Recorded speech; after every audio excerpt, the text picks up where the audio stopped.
მეგობრებო, დღეს სურს გაგიზიაროთ ჩემი აზრი გერმანიაში გამართულ არჩევნებზე. შეგახსენეთ 23 თებერვალს, გუშინ კვირა დღეს შედგა ბუნდესტაგის არჩევნები. სანამ არჩევნების შედეგებზე გესაუბრები და ჩემ აზრს გაგიზიარებთ, მინდა ერთ უცნაურ გარემოებას გავუსვა ხაზი. 23 თებერვალს აღინიშნებოდა საბჭოთა კავშირში საბჭოთა არმიისა და საზღვაო ფლოტის დღე.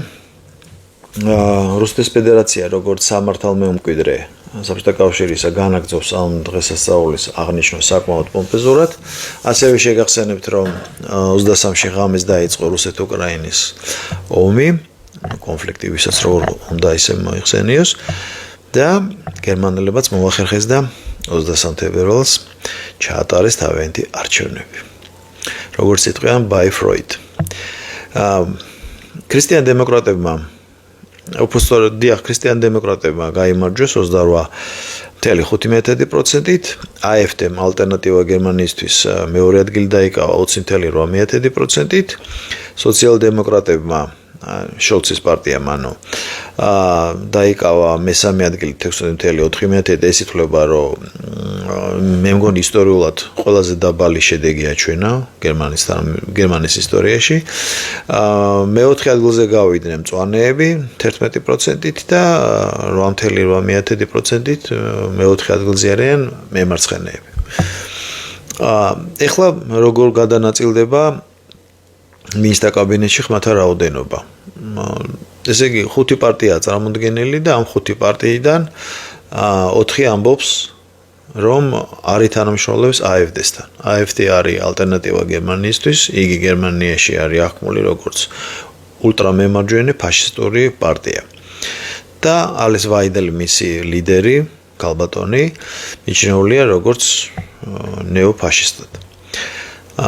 არდა AfD-ს სურს გერმანია იყოს ისევ ისეთი წარმატებული, როგორც იყო რამდენიმე წლის წინ და დაიცვას თავისი ინტერესები, დაიცვას სახელმწიფო ინტერესები, არ იყოს მიგრაცია ესეთი უკონტროლო და მოკლედ ჩვეულებრივი სახელმწიფოებრივი მიდგომა აქვს, მაგრამ სამწუხაროდ გერმანიის საზოგადოება ჯერ კიდევ აი ამ მდგომარეობაშია.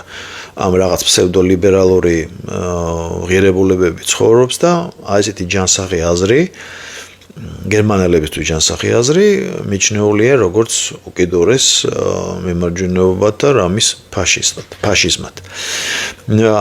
შესაბამისად, AfD-ს გარეშე ჩამოყალიბდება მინისტრთა კაბინეტი და ამ მინისტრთა კაბინეტს დიდი მომავალი არ უწერი, ალბათ წელიწად ნახევარ. მერე დაიშლება და შესაძლოა ისევ რიგარეშე არჩევნები ჩატარდეს და აი უკვე შემდეგ არჩევნებზე AfD დიდი ალბათობით უკვე მოგვევლინება ბუნდესტაგში როგორც გამარჯვებული, ანუ ლიდერი პარტია. და მერე ალბათ გაატარებს თავის კურსს და შეგახსენებთ, როცა სახელმწიფოში არის განუკითხაობა, როცა არის სოციალური დაუცველობა, როცა ადამიანი ცნობს თავის უსუსურობას და აბსოლუტურ ყოფით დონეზე